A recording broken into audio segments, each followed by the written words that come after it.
শুভ সকাল বন্ধুরা। মা তারার কৃপায় তোমাদের দিন যেন খুব ভালো কাটে, আমার মতো না কাটে। আমার আজকে একটু দুর্ঘটনা হয়েছে, সেটা তোমাদের আজকে একটু শেয়ার করব।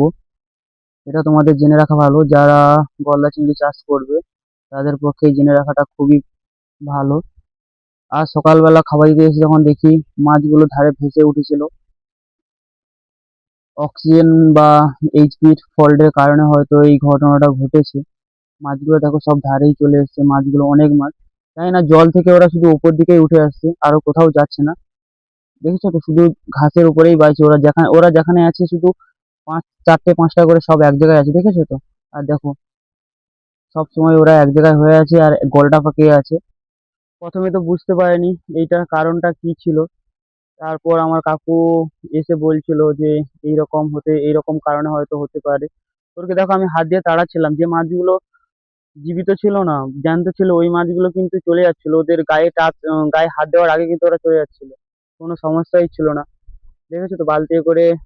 ভিডিওটা অনেক পরেতে শুরু করেছি আমি, তখন মাছের এরকম অবস্থা ভিডিও করার তখন মানসিকতা ছিল না। তারপরে কিছু মাছ এরকম সাইডে সাইডে ছাড়ার পরে তারপর ভিডিওটা করছিলাম।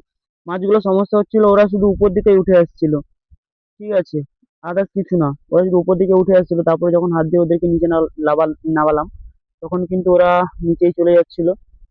কিছুক্ষণ দেওয়ার পরে এই বালতি করে তুলেছিলাম।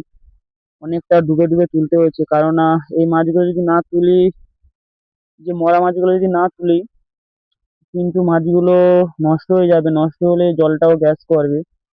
সেই কারণে মাছগুলো তুলছিলাম, ডুবে ডুবে মাছ তুলছিলাম আমি আর কাকু। ডোবার পরে কিছু মাছ দোকানে পাঠিয়ে দিয়েছিলাম। ওই মাছগুলো এরকম সাইজের, এগুলো হয়তো হয়তো না 20 গ্রাম পড়েই আছে। গড়ে ধরতে গেলে 18 গ্রাম। ওইগুলো একটা দোকানে দিয়ে এসেছিলাম। 1 মাস কি 1.5 মাস পর হয়তো মাছটা বিক্রি হতো। কষ্টও লাগছিল, কিছু করারই ছিল না, আমাদেরই ফল্ট ছিল। আমরা প্রথম থেকে মেশিনের ব্যবস্থা করিনি। আমরা বুঝতেই পারিনি যে এত মাছ হবে, জন্মে যাবে, আর আমাদের সিটটা এত ভালো পড়বে।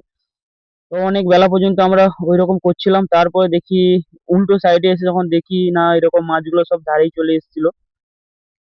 ধারে আসতে আমরা আর নাবিনি, সকালবেলা থেকে জলেই পড়ছিলাম, ওই জন্য নামা হয়নি। আর মাছগুলো ভালোই ছিল, ওই জন্য লাভা হয়নি। যাই হয়ে যাক না কেন, ভগবান তো সবাইকে সব দিন সমান দেয় না। আমারও আজকে দিনটাই খারাপ ছিল, সেই কারণে হয়েছে। তোমাদের আগে দেখানো হয়নি বা বলা হয়নি, এইটা আমাদের জায়গা। এটা আমাদের ফিশারির সাইটে আমাদের জায়গা। আজকে আমাদের জায়গায় হাল হচ্ছে, ডবল চাষ যেটাকে বলে, আমরা এখানে ডবল চাষ দেওয়া হয়।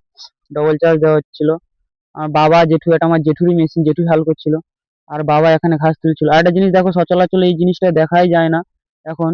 আমাদের মাঠে হাল হচ্ছিল, আর সাইডে মাঠে হালগুলো হয়ে গেছিল, সেখানে দেখো কত বক উঠছে। মাঠে মাছও ছিল, মাছ খাচ্ছিল বকগুলো। ওরা মনের আনন্দে মাছ ধরে খাচ্ছিল, পোকাও খাচ্ছিল, মাছও খাচ্ছিল, সব রকম মিলেমিশে ওরা খাচ্ছিল। ওরাও একটা আনন্দে ছিল। বকগুলো যে বসে মাছ খাচ্ছিল, ওই ভিডিওটা তোমরা দেখেছো। ওটার ভিডিওটা দেখোনি, তাই আমি একটা ঢিল মেরে দিয়েছিলাম। ঢিল মারার পরে বকগুলো ভয়ে ওরা উড়ে চলে গেছিল, যে যার সেফটি জায়গায় চলে গেছিল।